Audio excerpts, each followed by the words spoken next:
xeyir, Nigar xanım və təlim iştirakçıları. Hər biriniz xoş gəlmisiniz. Mən Babayev Xədicə Education platformunun təşkilatçısıyam. Bugünkü təlimimizin mövzusu disleksiya və psixoloji dəstəyidir. Təlimçimiz Nigar Aslanovadır. Zəhmət olmasa təlimçimiz danışarkən mikrofonları bağlı saxlayın. Təlimçimiz sonda hər birinizin sualını cavablandıracaq. Sözü çox uzatmadan verirəm Nigar xanıma. Buyurun Nigar. Salam, mən pedaqoq Nigar Aslanova, hər birinizi salamlayıram. Bugünkü mövzumuz disleksiya haqqındadır. İlk öncə deyim ki, kimin sualı varsa asanlıqla mikrofonunu açıb sualını deyə bilər, səsləndirə bilər. Mən də sevə-sevə hər birisini cavablandıracağam. Deməli, ilk öncə başlayaq, disleksiya nədir? Disleksiya dil bacarıqlarında bir çox çətinliklərlə başlayan koordinasiya və oxuma bacarığının aşağı olması ilə xarakterizə olunan xüsusi öyrənmə çətinliyinin bir qoludur. Yəni, disleksiya zəka ilə əlaqəsi olmayan bir prosesdir. Yəni, disleksiya Yunan sözü olub, Latın sözlərinin birləşməsindən yaranıb, zəif dil söz mənasını daşıyır. Ümumiyyətlə, Amerika Psixiatriya Assosiasiyasının diaqnoz təsnifat sisteminə uyğun olaraq bu diaqnoz uşaq psixiatrı tərəfindən 6 yaşından sonra qoyulur. Yəni, protokollara əsasən diaqnoz, yəni disleksiyanın diaqnozu psixiatr tərəfindən qoyulmalıdır.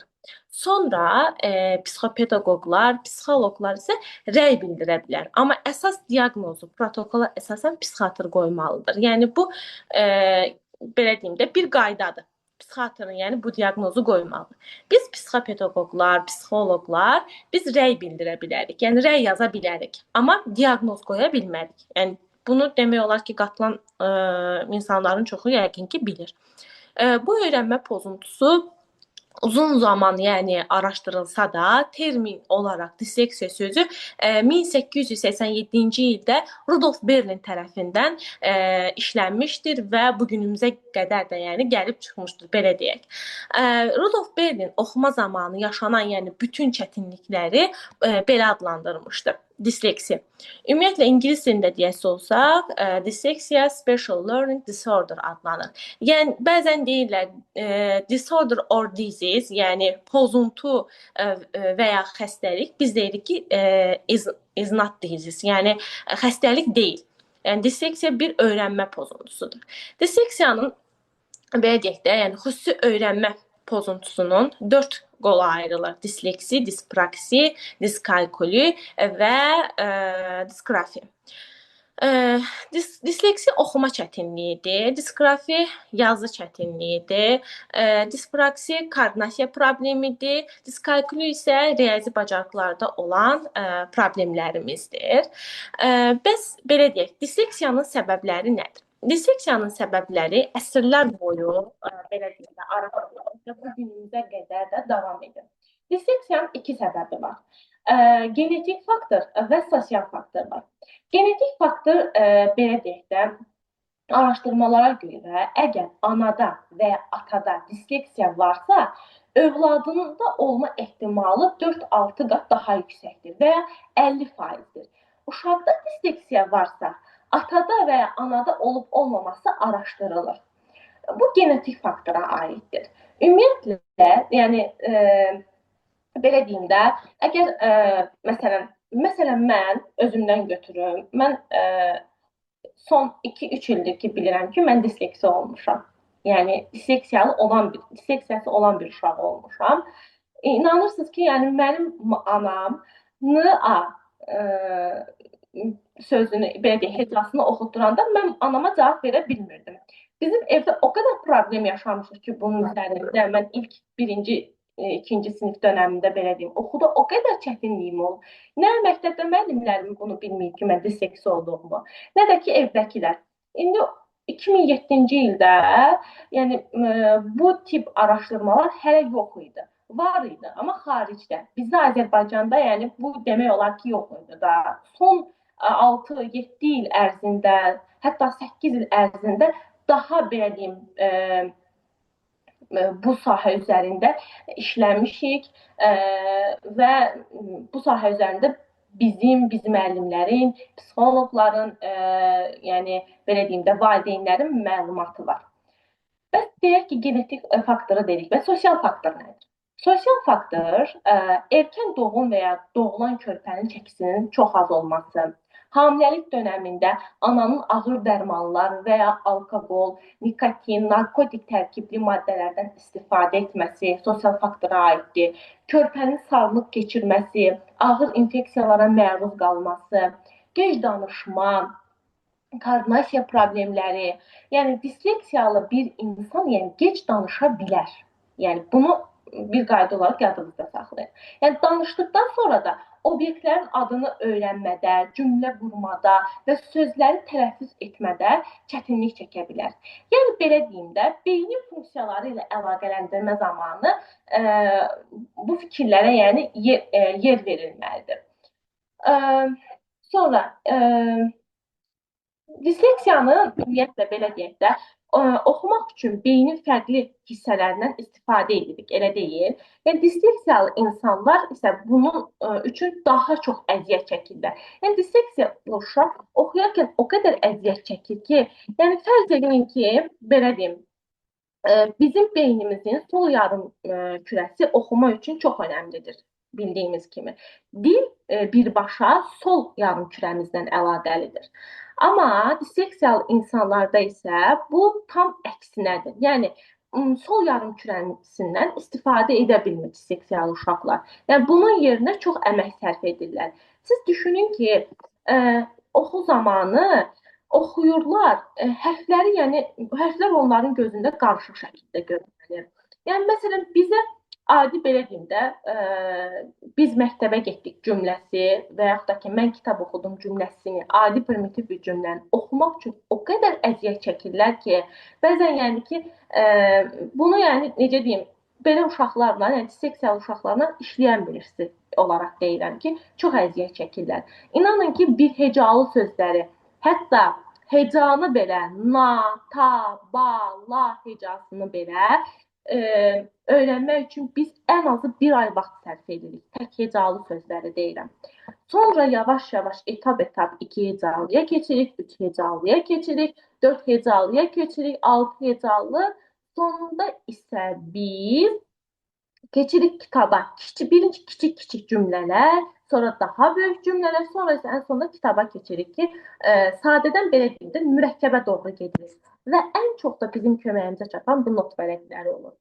Disleksiyası olan uşaqlarla işləyən zaman bizə nə lazım?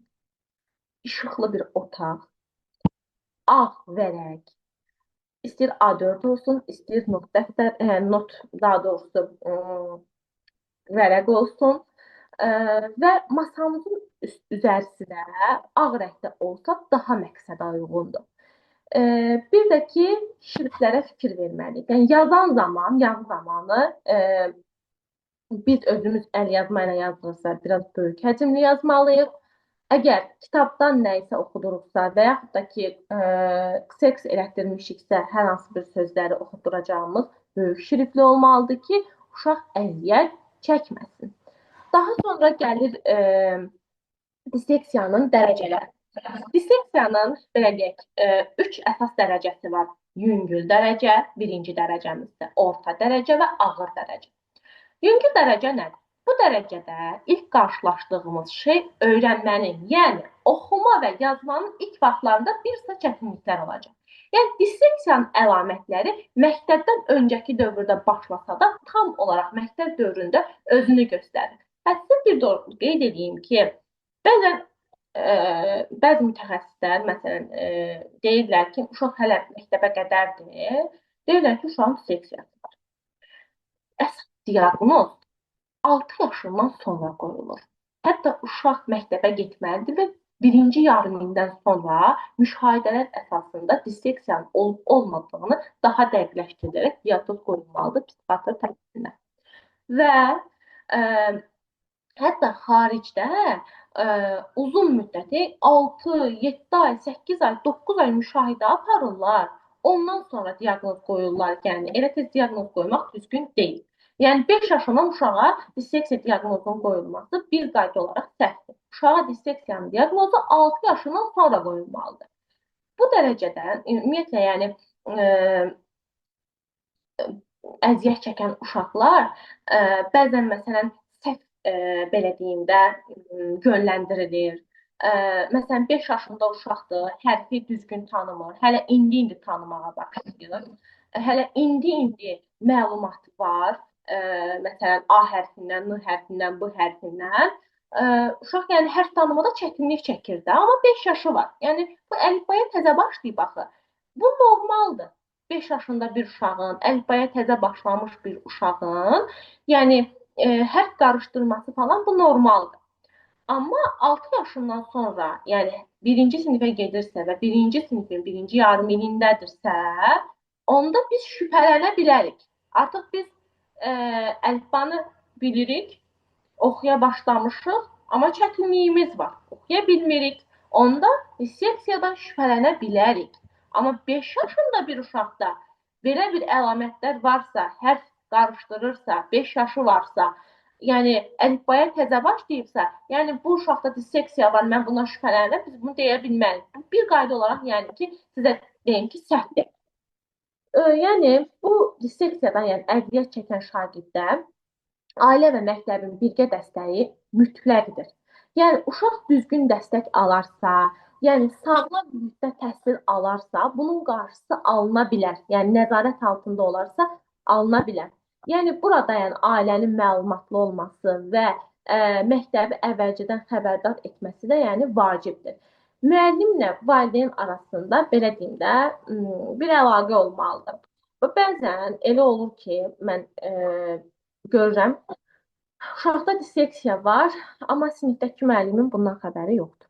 Uşaq disleksiyalıdır. Yəni uşaq çətin oxuyur, uşağın iki hecalı sözləri, hətta bir hecalı sözləri çətin oxuyur. Yəni ümumiyyətlə oxuya bilmir, problemdir də, amma hərfləri tanıyır. Oxuya qarşı istəksizliyi var. Oxuyan zaman stres keçirir. Yəni uşağın üzərinə o qədər baskı eləyirlər ki, sən bilmirsən, sən bilmirsən, sən bilmirsən. Olmaz. Bir qayda olaraq olmaz. Yəni qətiyyən, əvvəllər yəni bu daha çox idi, indi azalıb. Əvvəl mən müşahidə eləyirdim. O qədər uşaqlara psixoloji baskı uyğulanırdı ki, sən oxuya bilmirsən, sən bacarmırsan. Olmaz. Disleksiyası olan uşağa, oxusunda çətinliyi olan uşağa bunu demək olmaz. Ən azından altdan almalıyıq. Belə deyim, elə davranmalıyıq ki, yəni uşaq zaten oxuya istəksizdir, yəni oxuya qarşı istəksizliyi var. Biraz da psixoloji baskı edərək uşağa qarşı belə deyək də yüklənirik, uşağı yüklüyürük və biraz da oxumaq istəmir, stres yaşayır. Onsuz da bu insan yəni stres altındadır da, yəni oxuya qarşı istəyi yoxdur. Psixoloji baskı edərək biz heç nə əldə etmirik. Altdan almağa çalışırıq, hər səhvini üzə vurmuruq. Deyirik ki, biz sənin yanındayıq. Mən şəxsən özüm, yəni disleksiyalı şagirdimlə məşğul olarkən bunlara çox diqqət edirəm. Səhv edərsə altdan alıram. Sən bilmədin, sən gec oxudun deməli deyilsən. Zaten bizim oxu sürətimiz zəifdir, aşağıdır. Biz nə etməliyik? Oxu sürətini artırmaq üçün ona dəstək olmalıyıq. Biz nə etməliyik? Dəstəkdən əlavə də daha səbirli yanaşmalıyıq. Öyrənənə qədər, hətta öyrənəndən sonra da belə olmalıdır o sözsüz, baskı etməməliyik. Normalda bəzi insanlara bu normal bir proses kimi gəlir, amma elə deyil. Yəni çox çətin bir prosesdir. Ən az 6 ay bizə vaxt lazımdır ki, biz özümüzü toparlaya bilək. Danışaq orta dərəcədən. Orta dərəcə, yəni bu dərəcədə əziyyət çəkən uşaq öyrənmədə yəni ciddi problemlər yaşayır. Xüsusən də məktəb, yəni belə deyək də, məktəb illərində bu proses kəskinləşir. Orta dərəcə disleksiyalı fərdin özəl dərs və düzgün terapiyalarla müalicə alması bir qayda olaraq mütləqdir. Evdə, məktəbdə, xüsusi reabilitasiya mərkəzlərində dəstək almalıdır. Bunun üçün ailə və müəllim uşağı nəzarət altında saxlamalıdır. Yəni olduqca tez-tez yəni rastlaşdığımız bu disleksiya dərəcəsinə müdaxilə olunmazsa, məktəb dövründə və məktəb dövründən sonra da oxu zamanı ümumiyyətlə ciddi yəni çətinliklər qarşılaşmağa yəni davam edəcək. Gəldik ağır dərəcə. Sadəcə məktəb dövründə deyil, məktəbdən öncə və sonrasında da özünü göstərən bu dərəcədə özəl dərslər, terapiyalar olmasa, uşağın hər hansı bir dərs öyrənməsi mümkün olmur. Ağır dərəcədə, yəni ki, belədir. Digər, yəni 2 dərəcədən fərqli olaraq bu ağır dərəcədə uşağın ailənin dəstəyinə daha çox ehtiyacı var. Yetəri qədər dəstək olsa, belə öyrənə bilməmə ehtimalı yüksəkdir. Çünki ağırdır dərəcəsi. Bu dərəcədən əziyyət çəkən uşaqlar məktəbə getməkdə və ya dərs öyrənməkdən imtina eləyirlər. Yəni həvəsləndirmə olmasa belə, yəni imtina edirlər.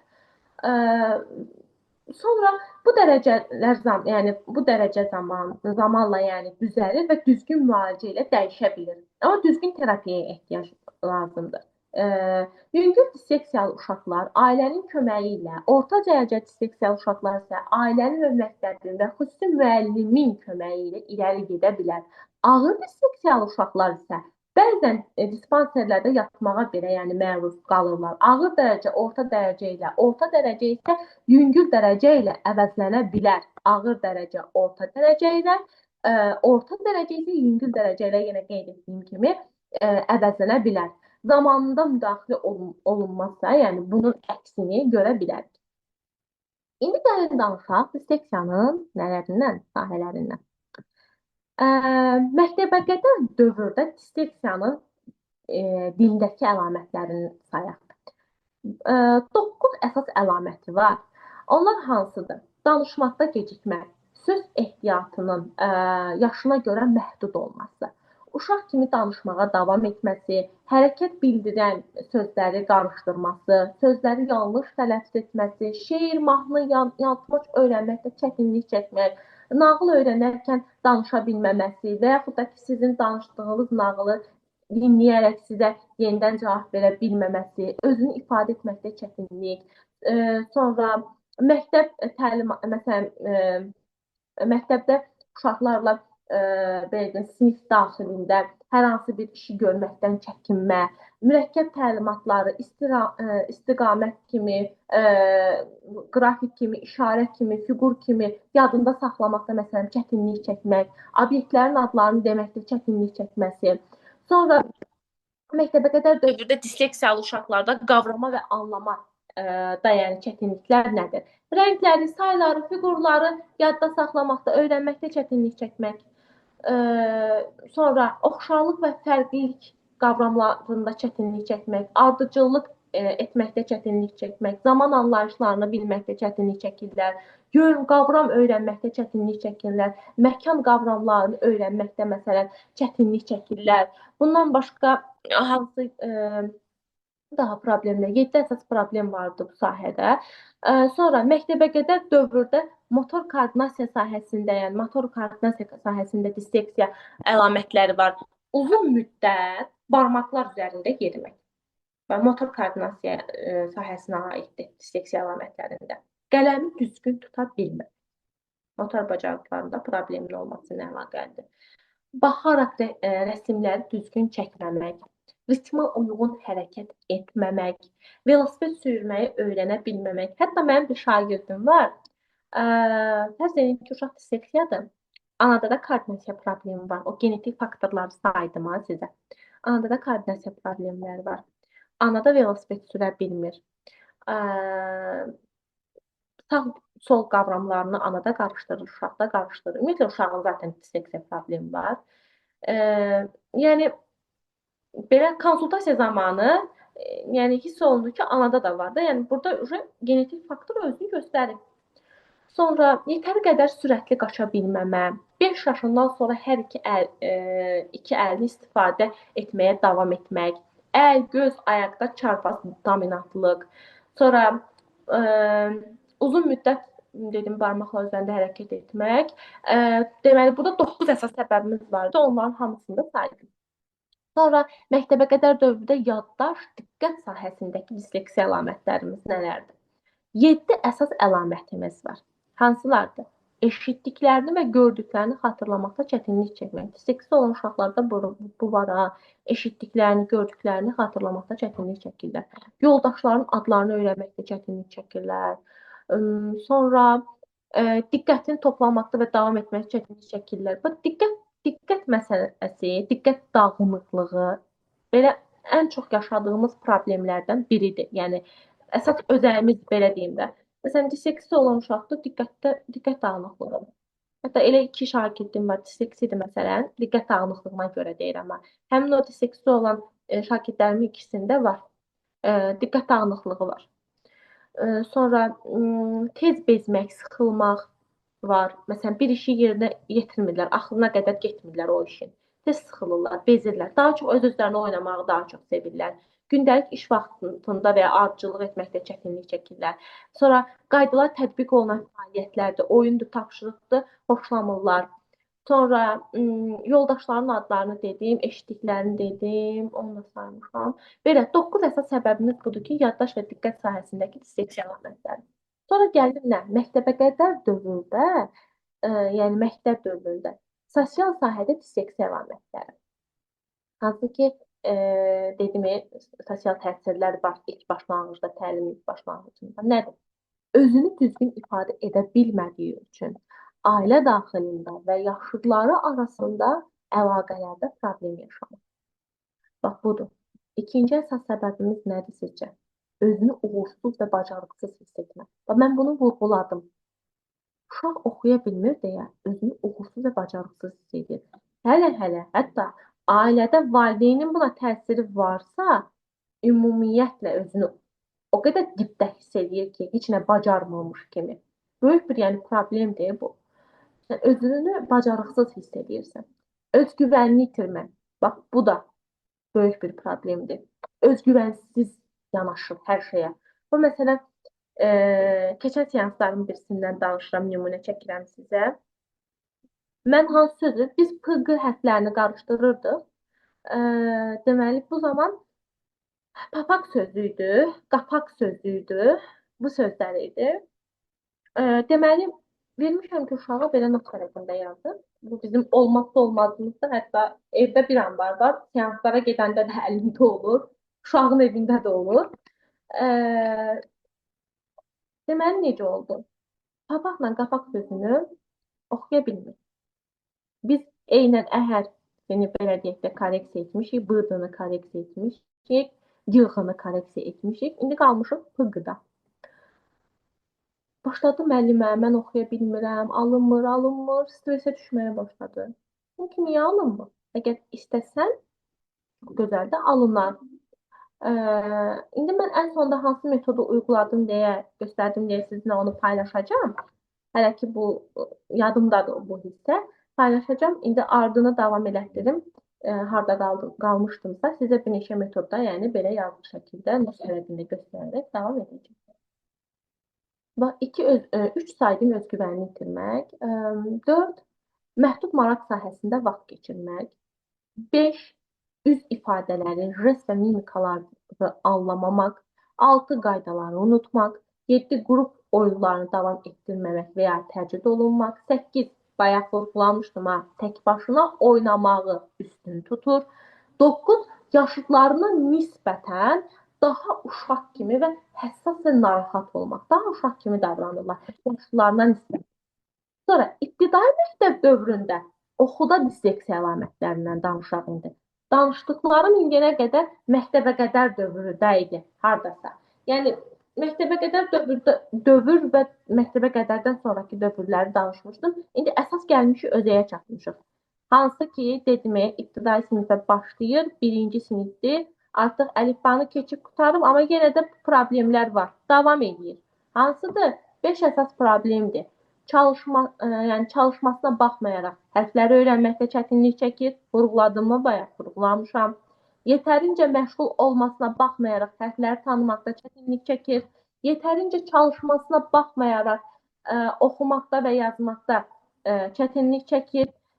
Yetərincə oxumasına baxmayaraq oxu zamanı hər, heca, hərf tanıma, hecanı oxumaqda, məsələn, oxu zamanı heca artırma, hecanı belə deyək, birinci hecanı oxuyur, ya ikinci hecanı oxumur, ya da ki, ilk hecanı oxumur, ikinci hecanı oxuyur oxu zamanı. Və ya da dediyim kimi hecanı azaltmaq və ya artırmaq, uydurma, sözləri və hecanı tərsinə oxumaq. Məsələn, alma sözü də amla kimi oxuyur. Və yaxud da ki, alma sözüdür. Al sözünü oxuyur, yəni al hecasını oxuyur, ma hecasını oxumur. Bu disleksiya əlamətidir. Sonra gəldik digər əlamətlərə. Məsələn, səsli oxu zamanı tez-tez səhv etmək. Yavaş və fasilə verərək oxumaq və oxunu sürətləndirmək. Sonra durğu işarələrini diqqət etmədən oxumaq, sətir atlayaraq oxumaq və oxuduğu yeri itirmək. Bax, oxuduğu yeri itirirsə, mən daha çox barmaq metodundan istifadə edirəm. Bax, yəni ancaq barmaqla oxuduram, belə deyim. Bir də indi məndə hal-hazırda yoxdur, amma şagirdlərimdə var. Belə xəttkeş kimi bir şeydir. Temuda falan görəcəksiniz. Altından belə düz xətt gedir. Hansı ki, rənglidir. Fərqli-fərqli rənglərdə var. Mavi rəngi var, narıncı rəngi var, qırmızı rəngi var. Hansı ki, hansı cümləni oxuyursansa, onun üzərinə qoyursan, onunla oxuyursan. O qədər rahat olur ki, uşaq üçün yəni. Mən onu qrupa şəklini atarım, Xədicə xanım sizə göndərər. Sonra öz oxuduğunu başa düşməmək. Baxın, oxuyur, öz oxuduğunu amma başa düşmür. Gör nə qədər çətinlik çəkir bu insan. Sonra sözləri təxmin edərək və özündən uyduraraq oxumaq. Məsələn, hansı söz deyim sizə? Məsələn, ba hecası. Məsələn, mən yazmışam baba sözünü elə deyim. Baba. Deyirəm ki, oxu. İlk hecanı oxuyub. İlk hecamız badır. İndi özündən uydurur ki, badısa bacı ola bilər, bahar ola bilər. İkinci hecaya baxmır. Uyduraraq oxuyur da. Sonra yavaş fasilə verərək oxumaq və oxunu sürətləndirmək. Bunu demişdim. Başqası oxuduğu zaman daha yaxşı anlamaq. Başqası oxuyur, daha yaxşı anlayır. Amma öz oxuduğunu anlaya bilmir. Sonra düzgün oxuduğu halda sıranı, mətndəki əlaqəni, mətnin mövzusunu anlamaqda çətinlik çəkməsi bu aid ola bilər. Sonra keçdik nəyə? İbtidai məktəb dövründə yazıda diskrofiya əlamətləri. Bax, qələmi düzgün tuta bilməmək. Yazıda hərf və heca artırmaq və azaltmaq. Yazı zamanı hərf, heca qarışdırmaq. Sözləri belə deyim, hecalara düzgün bölməmək, yazıda hərflər və sözlər arasında uyğun məsafə saxlamaq, tərsinə yazmaq, sərgəsiz və oxunaqsız yazmaq, düzgün sətr və səhifə və paraqraf formalaşdıra bilməmək, sərgəsiz dəftər tutmaq, lövhədə yazılan dəftərə köçürməkdə çətinlik çəkmək, ev tapşırıqlarını çox vaxt aparması, yaz zamanı yəni istəksizlik, tapşırıqları tamamlaya bilməmək, yazı yazan zaman narahat olmaq. İbtidai məktəb dövründə gərək diskalkuliya əlamətlərinə disqrafiya əlamətlərini sizə saydım. Diskalkuliya əlamətləri nədir? Rəqəmlərin sırasını, böyüklüyünü və əlaqələrini anlamaqda və istifadə etməkdə bu insan çətinlik çəkir. Sıra ilə saymaqda çətinlik çəkmək. Birindən digərinə adlamaq. 1, 2, 3, 5, 6 deyil. 1, 2, 3 demir ha. 1, 2, 3, 5, 6. Yəni sırayla saymaqda çətinlik çəkir. Yəni birdən digərinə atlayır, birdən 5-ə atlayır, birdən nə bilim 6-dan 8-ə atlayır, 9-dan 11-ə atlayır. Belə sayır. Barmaqla hesablamağa davam etmək. Düşünün ki, uşaq 2-ci sinifdə və 3-cü sinifdə oxuyur, barmaqla hesablamaya davam edir. Yəni bunu çox görə bilərsiniz də, disleksiya uşaqlarla işləyirsinizdə. Diskalkuliya əlamətimiz var.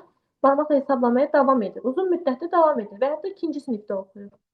Sonra hesab əməllərində səhvlər etmək, onluq və təklikləri qarışdırmaq. Məsələn, hesab əməli deyərkən, məsələn, toplama və çıxmadı işləyirsiniz. Toplama edən zaman çıxır, çıxma edən zaman toplayır. Kalkuliya əlamətidir də. Hesab əməllərini dəyişdirmək, vurma yerinə toplama etmək, dedim bunu. Sonra daha nə deyə bilərəm? Məsələ həll etməkdə çətinlik çəkmək buna aiddir. Onluq və təklikləri qarışdırmaq buna aiddir, diskalkuliya aiddir. Sonra pulun qalığını yəni alanda, verəndə qarışdırmaq, pul mövzusunda çətinlik çəkmək, məsələni yazaraq deyil də, beyində fikirləşərək həll etməyə üstünlük vermək. Sonra həndəsi fiqurları tapmaqda çətinlik çəkmək, kəsirləri öyrənməkdə çətinlik çəkmək, vurma cədvəlini öyrənməkdə çətinlik çəkmək.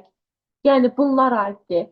Sonra daha diskalkuliya əlaməti, demək olar ki, hamısını saydım. Bir də əzizlərim, İbtidai məktəb dövründə yaddaş, diqqət. Mikrofonu bağlaya bilərsiniz, zəhmət olmasa. İbtidai məktəb dövründə yaddaş, diqqət, ardıcıllıq, orientasiya sahəsində disleksiya əlamətləri nədir? Bu haqda danışmaq istəyirəm sizə. Deməli, yeni adları, məlumatları, terminləri öyrənməkdə çətinlik çəkirik. Sonra şifahi tapşırıqları izləməkdə çətinlik çəkirik. Sonra həftənin günləridir, aylardır, fəsillərdir qarışdırmaq, ardıcıl sıra ilə saya bilməmək, əlifbadakı hərflərin sayını, daha doğrusu hərflərin sırasını qarışdırmaq, vacib məqamları çatdırmağı unutmaq, sonra sağını solunu ayırmaqda çətinlik. Bir də nə var idi? Dağınıq olmaq, əşyaları itirmək. Məsələn, ya da ki, əşyaları yerləşdirə bilməmək, sərgiyə sala bilməmək, sonra diqqətli olub toplamaqda, davam etməkdə çətinlik çəkmək, istiqamət tapşırıqlarında çətinlik çəkmək aiddir. Bunlar aiddir. Bir də nə qaldı? Bir də qaldı, ibtidai təhsildə motorika və koordinasiya sahəsində disleksiya əlamətləri. Baxın, əl və göz koordinasiyası. Həm sağ, həm də sol əlini istifadə edə bilməmək. Baxaraq şəkil çəkə bilməmək dedim. Yazı səhvləri, orfoqrafiya pozuntularının olması, ayaqqabının bağını bağlaya bilməmək, düymələyə bilməmək. Sonra kömək edilməsindən, məsələn, kömək edilmədən belə deyək də, siz kömək eləyirsiniz, məsələn, geyinməyinə, hazırlaşmağına, əynini geyinməyidir və yaxud da ki, ayaqqabının soyunmağıdır, əyninə soyunmağıdır. Bu, yəni uzun müddət məsələn bunun davam etməsidir. Məsələn, bir yerə qədər uşağa kömək edirik də biz əynini geyinməyə, ayaqqabısını keçirməyə, geyinməyə, daha doğrusu ipini bağlamağa. Bir müddət sonra, yəni bu dayanmalıdır. Uşaq özü davam eləməlidir bunu etməyə. Amma bu proses uzun müddətli davam edir. İpi də bağlaya bilmir, düyməliyə də bilmir köynəyini. Bu nədir? Bu, motorika və koordinasiya sahəsində olan problemlərdir. Bu da disleksiya əlamətlərindən birisidir. Yəni, o qədər əlamətlər saya bilərəm ki sizə. O qədər çoxdur ki əlamətlər. Yəni, bilirsiniz necədir? Yandan baxanda disleksiyada, yəni hamıya elə görsənir ki, bu disleksiya. Amma elə deyil. Çox dərin bir mövzudur. Sonra daha nə aid edə bilərəm? Ritmə uymamaq, rəqs edə bilməmək, sürətli qaça bilməmək, tullamaqda çətinlik çəkmək, velosiped sürməkdə demişdim, bayaq vurğulamışdım, çətinlik çəkmək, əl-göz koordinasiyası bunlara aiddir. Sonra bax, indi diskoqrafiyanı sizə səthi danışdım bayaq. İndi gəlin özəyinə baxaq. Diskoqrafiya nə deyirdik? Yazma çətinliyi, oxuma çətinliyi ilə birbaşa əlaqəli olan bir pozuntudur. Qələmi düzgün tuta bilməmək. Yəni, disleksiyanın əlamətlərində koordinasiya problemlərinə rast gəlirik. Elə deyil mi? Kiçik motor bacarıqlarındakı zəiflikdir, koordinasiya problemlərindəndir və diskoqrafiyalı uşaqlarda çox görünür bu. Yəni, bu həm də diskoqrafiyanın ilk və ana əlaməti hesab olunur. Sətir sütun anlayışını məsələn gec öyrənmə. Bu nədir sətir sütun anlayışını gec öyrənmə? Fərz edin ki, 6 yaşından etibarən 1-ci sinifə başlayan şagird artıq həm sətirdə, həm də sütunda yazmağa başlayır. Diskoqrafiyalı uşaq bunu bacarmır. Bacarsa da gec formalaşır bu. Sətirdə yazmaq, əl-göz koordinasiyası və dəftər və əl arasında ahəng olmasını daha çox tələb edir. Yəni, tez-tez sətirdən çıxır və sətir boşluğunu tam doldura bilmir. Və yaxud da ki, əksinə yazmağa başlayır. Yazarkən hərfləri qarışdırma və ya əvəzləmə, yavaş-yavaş yazma. Məsələn, kiçik motor bacarıqlarının zəiflikləri diskoqrafiyalı uşaqları tez-tez yorur. Çünki kiçik motorik bacarığımızda problem var axı. Yazı yazarkən biz çətinlik çəkirik. Elə buna görə də yazı zamanı çox yavaş-yavaş və ya çox tez yorulub hadisələr yəni ola bilər. İstəksizlik nədir? Məsələn, yazı yazmaq çox vaxt səbr və həvəs tələb etdiyindən diskoqrafiyalı uşaqlarda yazı yazmağı sevmir deyə yazıdan imtina etməyə başlayırlar. Sonra daha nə deyə bilərəm? Yazarkən hərf hecə əlavə etməyə və ya azaltmaq Oxuyarkən etdiyi səhvləri yazarkən edə bilməmə. Sözlərə hərf və hecə əlavə edir, ya hərflərin sayını azaldır. Budur problem. Sonra sizə nə danışa bilərəm? Bunlar yəni. Biraz da disiplinini aydın danışıram. Bilirsiniz hansından, hansı hissəsini danışmaq istəyirəm. Bu misal etməyi sevirlər, amma məsələ etməyi sevmirlər. Məsələn, misal etməyi sevən zaman, yəni məsələn, belə deyim də, misal nədir? Rəqəmlərdən ibarətdir də, belə deyil. Amma məsələ etməkdə daha doğrusu çətinlik çəkirlər. Yekunlaşdıracağım 5 dəqiqədə. Kimin nə sualı varsa verir.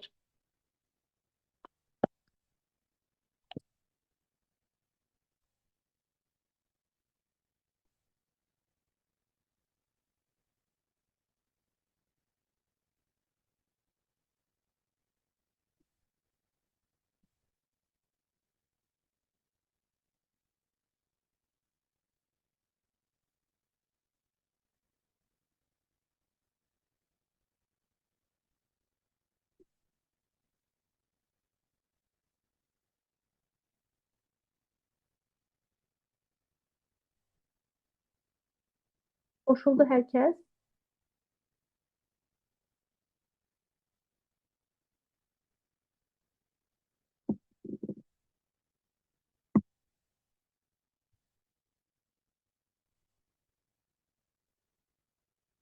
Həcə xanım, başlayın.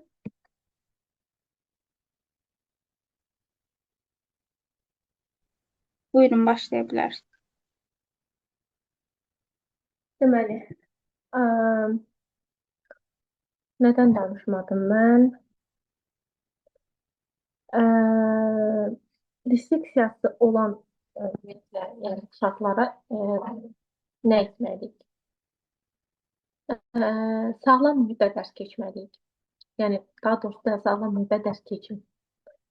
Onlara belə deyək də, sığacaq, incitəcək və diqqətlərini dağıdacaq yerlərdə dərs keçməyin, səs tonunuza diqqət edin. Disleksiyalı uşaqlar çox həssas olduqlarından diqqəti tez dağılır. Yəni, oxumaqdan və ev tapşırıqlarını yerinə yetirməkdən imtina edə bilərlər. Yəni, belə olan zamanda siz maksimum onlara dəstək olmalısınız, bacarmalısınız. Sonra onlara inanın, motivasiyalarını yüksəldin, güvənin və dəyər verməyə çalışın. Onlar özlərinə dəyər verən, özlərinə güvənən insan arayışındadırlar. Yəni, onlara inanmağınız, onların dərslərini daha yaxşı qavramasına və öz güvənlərinin artmasına daha yaxşı kömək edir, belə deyim.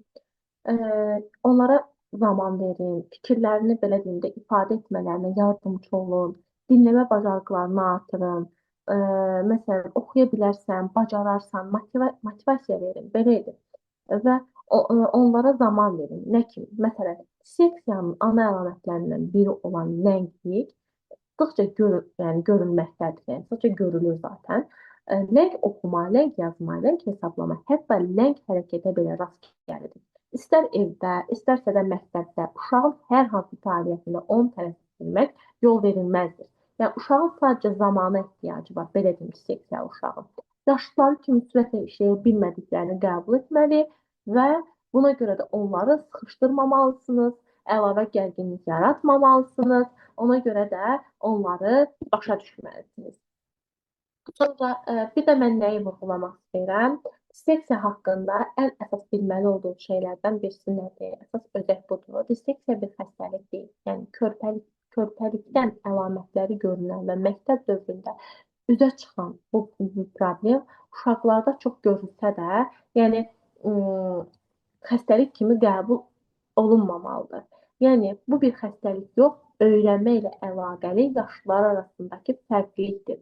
Yəni, disease or disorder deyirik ki, yəni bu pozuntudur, xəstəlik deyil, not disease. Yəni, disleksiya zəka ilə bağlı bir problem deyil. Bunu qarışdırırlar bəzən. Yəni, disleksiya zəka ilə bağlı olan bir problem deyil. Yəni, bunu yadınızda saxlayın. Oxuma və öyrənmə çətinliyi olan bir uşaqda zəkadan şübhələnmə halları görə bilərik. Yəni bu görülə bilər. Lakin disleksiya zəka ilə əlaqəli deyil. Normal və üstün zəkalı uşaqlarda görünür. Yəni gündəlik həyatda tam normal, sadəcə öyrənmə prosesində aqressiv hərəkətlərə rast gələ bilərik. Bu uşaqlarda aqressivlik, diqqət dağınıklığı çox görüldüyündən zəka problemi ilə qarışdırılır, qarışdırılmamalıdır. Çox zaman qarışdırılır. Yəni bu zəka problemi deyil disleksiya. Sonra hər oxumayan uşağa da disleksiyası var deməli deyil. Baxın, disleksiyanın bir çox əlamətlərini digər diaqnozlarda və ya diaqnozu olmayan uşaqlarda da görə bilərik. Bax, diqqət dağınıqlığı, istəksizlik, ünsiyyət problemi, ünsiyyət qurma bacarığının zəifliyi, özünü ifadə edə bilməmə, hərf qarışdırma, uyduraraq oxuma, sərgəsiz yazma, fikirlərini yazıya tökə bilməmək, yaza bilməmək, impulsivlik, sürətli qaça bilməmə, sonra ardıcıllığın pozulması, saat və pul mövzusunda problemlərin yaşanması, yəni bu mövzuları gec mənimsəmə digər problemlərdə də rastımda çıxa bilər. Amma biz yəni disleksiya ilə bunu qarışdırmalı deyilik. Yəni hər oxuya bilməyən uşaqda disleksiyalı deyə bilmərik.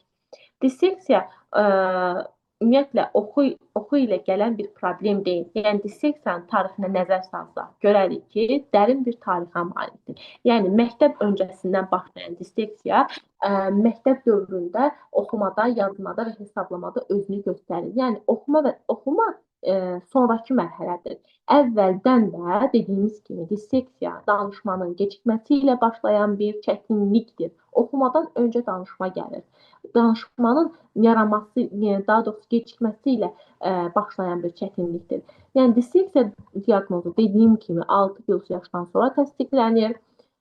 Sonra 5 yaşa görə disleksiya diaqnozu 6 yaşdan 6 ay keçəndən sonra qoyula bilər. Əlamətləri erkən yaşda görülsə də oxumanı, yazmanı və hesablamanı öyrənən zaman yaşanan çətinliklər diaqnozun qoyulmasında əsas rol oynayır. Yalnız zəiflik, belə deyim də, gətirmir. Disleksiyanın tərəflərinin hər birində pozuntu, çətinlik sözlərinə rast gəldiyimiz üçün, yəni onun sadəcə zəiflik kimi görürük, lakin belə olmalı deyil. Belə deyim də, disleksiyanın üstünlüklərinə nəzər salsaq görəcəyik ki, disleksiya sadəcə zəiflik gətirmir. Hətta bəzi mənbələrdə onu hədiyyə belə adlandırırlar. Yəni sizə belə deyim. Yəni disleksiya zəiflik deyil. Yəni oxuma çətinliyidir.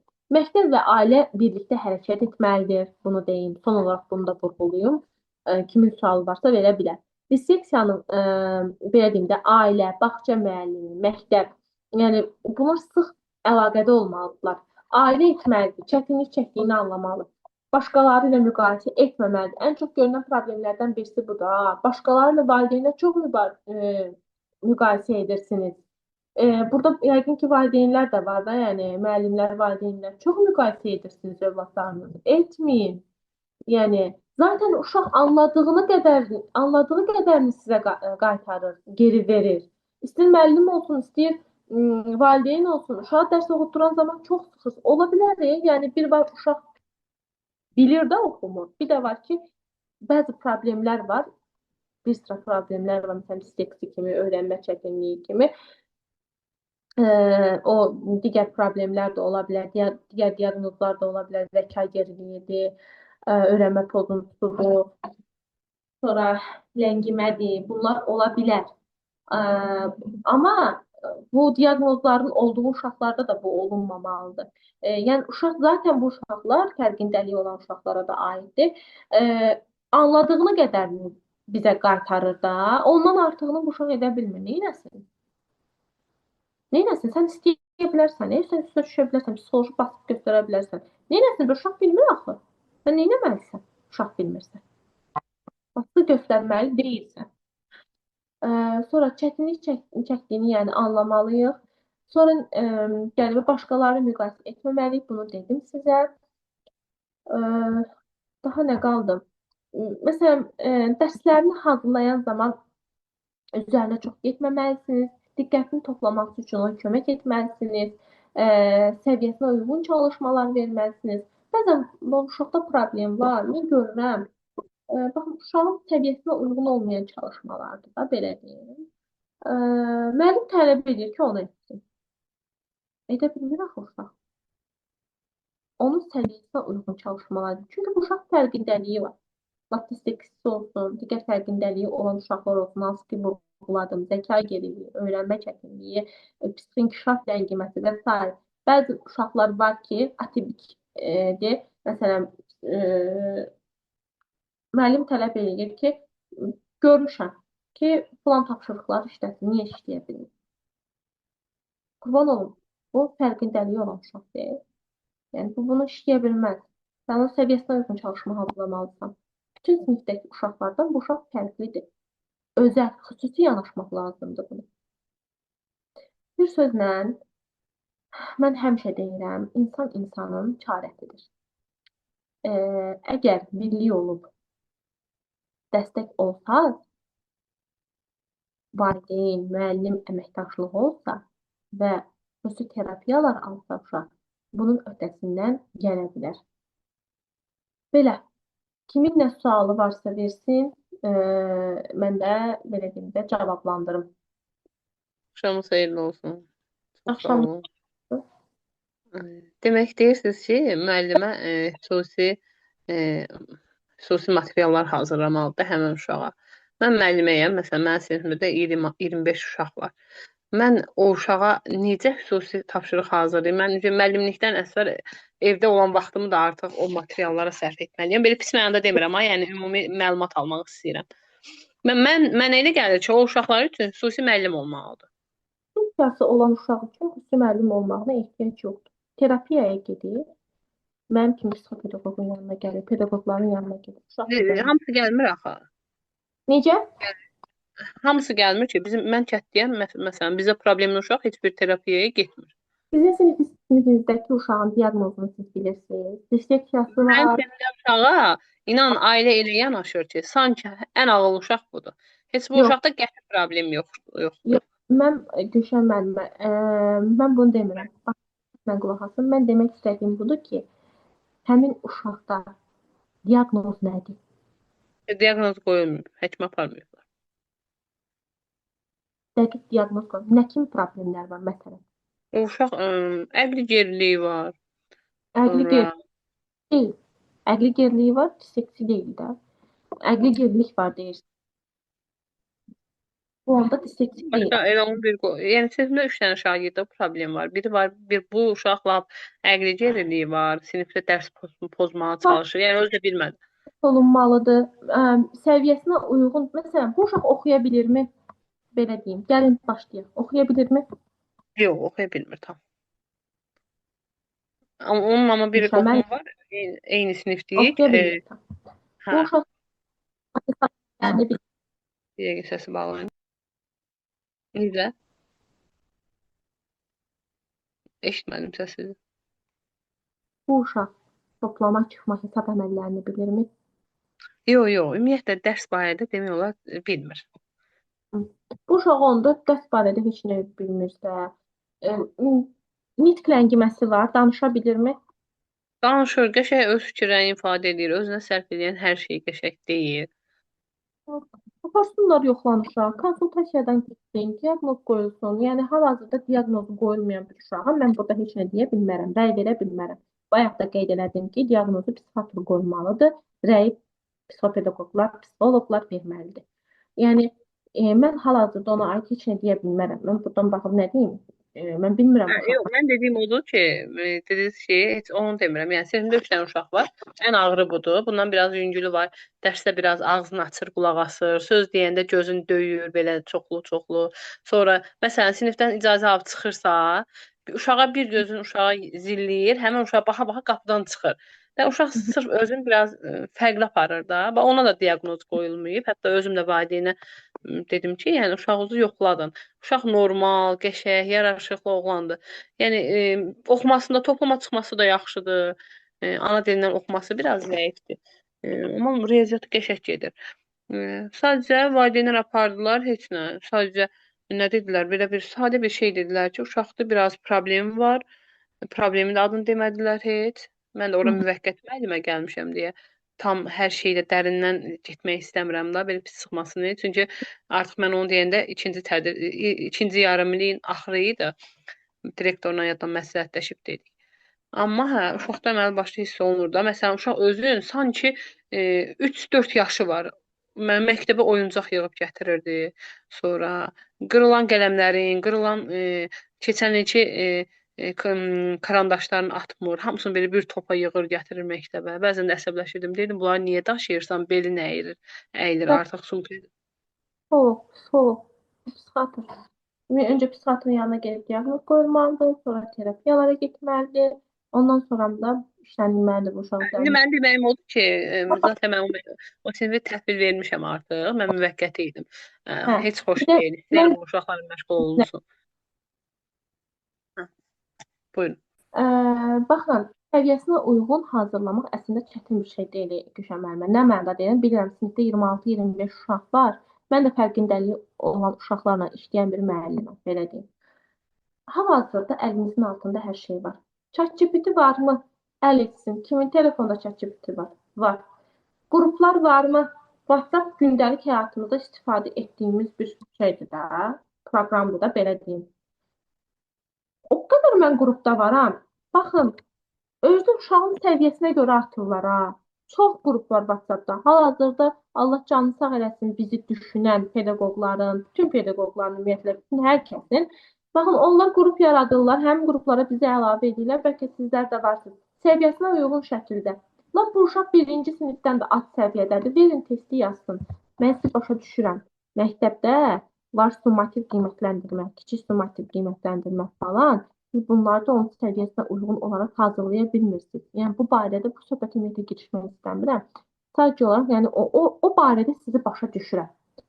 Kiçik summativ falan bunlarda başa düşürəm. Siz bunda heç nə edə bilməzsiniz axı. Bu summativdə uşaq yazmalıdır. Səviyyəsinə uyğun, yəni buna hazırlayıb belə bir şey ola bilməz. Nə verilirsə o olmalıdır. Hər kəs necə bunda da belə. Amma ki o sinif işləri var ha, sinifdə işləmək üçün verilir ha. Bax o zaman deyirəm ki, uşaqlar düşünülməlidir, fərqindəliyi olan uşaqlar. Onların sinif işində, sinifdə verdiyi testlər olur. Və o zaman onların səviyyəsinə uyğun hazırlanmalıdır. Mən bunu demək istəyirəm sizə. Başa düşdüm, dediyinizi başa düşdüm. Summativdəki zaten sadədən mürəkkəbə doğrudur da. Summativdə də ilk məsələn 8 sual, 4 sual çox sadə olur. Yəni nəzərə alınır. Olmasa da məsələn deyirəm. Öyrənmə çətinliyi varsa, zəka geriliyi varsa, bu uşağa o da çətin gələcək. Bu uşaq oxuya bilmir, o necə yazsın? Oxuduğunu ümumiyyətlə anlaya bilmir, anlamamda problem var. Sadə olsun, mürəkkəb olsun, o çətin gəlir. Lap sadədən, ən belə aşağıdan başlanmalıdır ki, pillə-pillə qalxasan, ilmə-ilmə işləməlisən ki, nəsə olsun. Yəni sinif Əslində mən sizə müəllimə deyə bilərəm də, adınızı bilmirəm, üzr istəyirəm. Buyurun. Hə, əslində mənə elə gəlir ki, təhsildə tam araşdırmamışam. Elə uşaqlarla xüsusi müəllimlər məşğul olmalıdır məktəbdə də. Çünki mən məsələn 3-cü sinifə dərs deyirəmsə, bu uşağın bilik səviyyəsi 1-ci sinifdə qalıb da, yəni heç artmır. Bununla xüsusi məşğul olun. O zaten sinifə formal olaraq gəlib gedir. İş dəftərin, inanın, ilan qurbağa hərflərlə doldurur.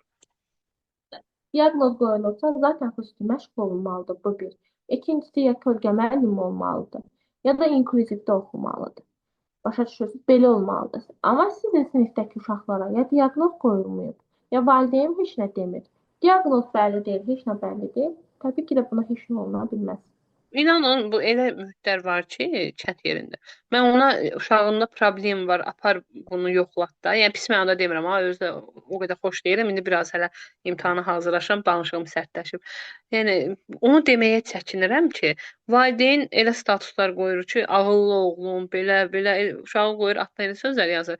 Mən onu nəsə deməyə çəkinirəm ki, valideyn qayıdıb deyər ki, sən bir illik bura gəlmisən, sən mən uşağımı çətinlik çəkirik. Biz valideynə nə isə izah etmək istəyiriksə, inanın düşünürük, necə deyək, xətrinə dəyməsin, belə olsun, rəy bildirən zaman.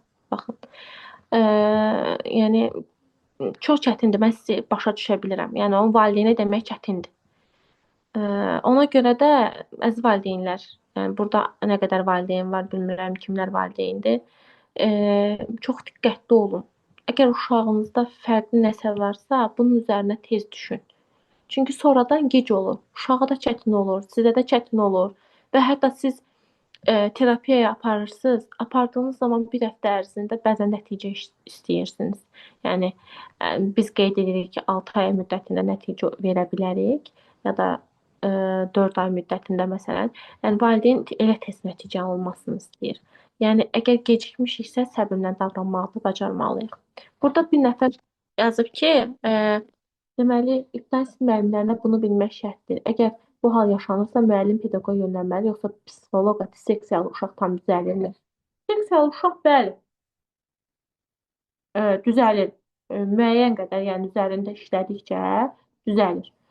Ancaq sizə bir şey deyim ki, bu ibtidai sinif məktəbdə, yəni müəllim bunu görür. Bu əlamətlərdən hər hansısa birisi var və yaxud da biri yox, bir neçəsi var. Müəllim şübhələnir, müraciət edir psixopedaqoqa.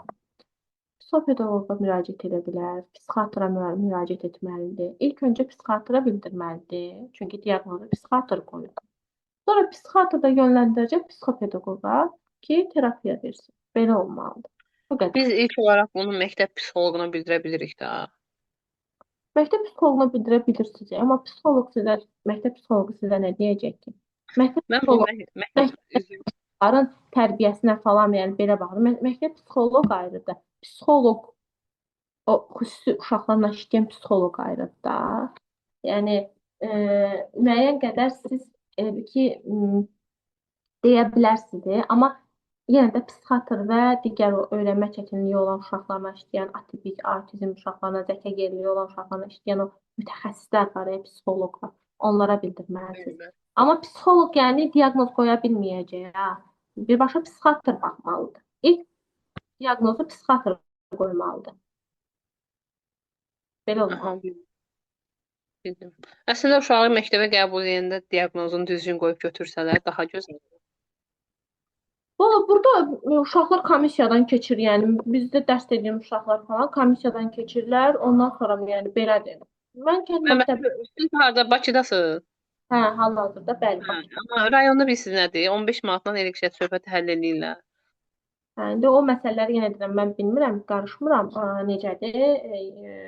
Yəni mən burada belədir ki, belə deyim, yenə deyirəm, protokollara əsasən hərəkət olunur. Uşaq ona uyğun olaraq, yəni inklüzivdə oxuyur və yaxud da kölgə müəllimi olur.